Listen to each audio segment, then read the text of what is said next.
Buonasera e ben ritrovati con l'informazione flash di New Sicilia, i principali titoli del pomeriggio. Si è conclusa nel modo più drammatico la vicenda del 14enne danese disperso da venerdì scorso a Eloro, nel territorio di Noto, nel siracusano. Il corpo del ragazzo è stato infatti recuperato senza vita questo pomeriggio dai vigili del fuoco fra gli scogli.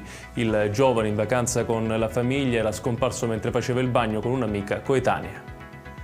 Ci spostiamo a Pavia, dove proseguono le indagini sull'omicidio di Gabriele Vaccaro. Il 25enne originario di Favara sarà interrogato giovedì mattina. Il 16enne di origini egiziane è fermato con l'accusa di aver colpito il giovane al collo con un coltello. Secondo quanto riferito oggi dai difensori del minore, lo scontro sarebbe nato dopo il rifiuto di Vaccaro di consegnare una fetta di pizza.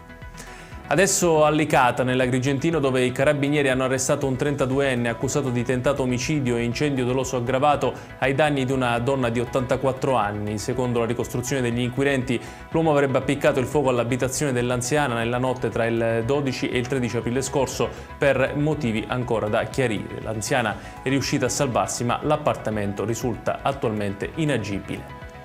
La Camera dei Deputati ha approvato l'emendamento che consente di superare l'impugnativa del Consiglio dei Ministri sulla norma regionale per gli aiuti alle imprese colpite dal ciclone Harry nella parte relativa al DURC. La misura è inserita nel disegno di legge di conversione del decreto sulle emergenze maltempo di gennaio, che adesso passerà al vaglio del Senato.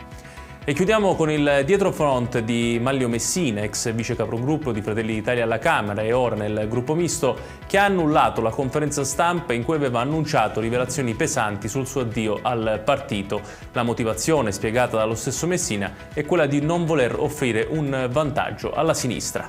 Ed è tutto per questa edizione. Tutti i dettagli su queste notizie li trovate come sempre sul nostro sito www.newsicilia.it. Grazie per averci seguito e buon proseguimento di serata.